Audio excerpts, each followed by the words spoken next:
ఇప్పుడు నాకెందుకు అనిపిస్తుందంటే బాధ, హ్మ్. ఇప్పుడు కాపుల కోసం కాపు నేస్తం అని చెప్పి ఒక పథకం పెట్టాడు జగన్మోహన్ రెడ్డి గారు. అవునుగా. హ్మ్. ఇప్పుడు ప్రతి ఇంటికి సంక్షేమం వెళ్తుంది.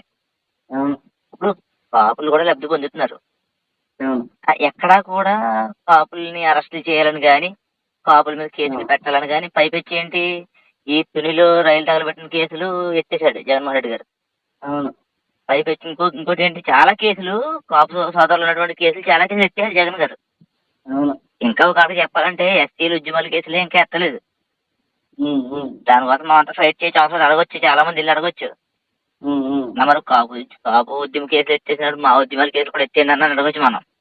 హ్మ్. అసలు ఇప్పటికిప్పుడు కాపులందరికీ జగన్ గారి మీద ఏం బాధ ఉంది చెప్పండి? హ్మ్. అందరూ ఉపయోగపడతారు కదా ఆయన. అవును. జగన్ గారు అన్ని కులాలతో పాటు కాపులకు కూడా మంచి సంక్షేమమే చేశాడాయన. అవునవును. మరి ఎందుకని కాపులు ప్రతీకారం తీర్చుకోవాలంటారు ఏంటన్నా? అదే మరి. అది ఇబ్బంది అయిన ఏ విషయం కదన్నా. ఆళ్ళు తీసేసుకోమంటే తీసేస్తారంతే గాని ఈళ్ళు లవడా. ఇంకోటి ఏంటి? ఏంటంటన్నా రైతన్న, ఆ! ఆ! ఇంకోటి ఏంటంటన్నా, ఇప్పుడు చంద్రబాబు నాయుడుకి ఇబ్బంది ఉందన్న జగన్మోహన్ రెడ్డి మీద. ఆ! అవును. లోకేష్ గారికి ఇబ్బంది ఉందన్న. అవును. అదే మాదిరిగా సొంత సామాజిక వర్గానికి ఇబ్బంది ఉందన్న. ఆళ్ళకి కూడా అవును. ఇబ్బంది లేదన్న.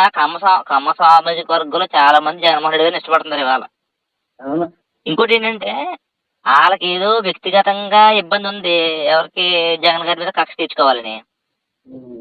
దానికి కాపులని అడ్డు పెట్టుకోవడం ఎందుకు? కాపులందరి చేత కక్ష తీర్చుకోవాలని కాపుల్ని మానిప్యులేట్ చేయడం ఎందుకు? అవును. అంతే కదా మరి. ఆళ్ళని ఇబ్బంది పెడితే ఆళ్ళే చెప్పేత్తారు కదా! జగన్మోహన్ రెడ్డి మమ్మల్ని ఇలా ఇబ్బంది పెట్టావని. అవును.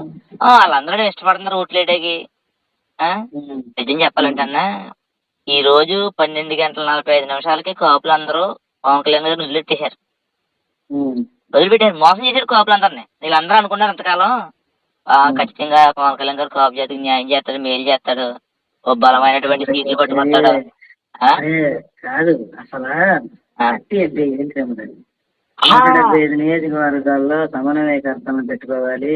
ఆ! ఏంటి? హ్మ్. వాళ్ళని కోఆర్డినేట్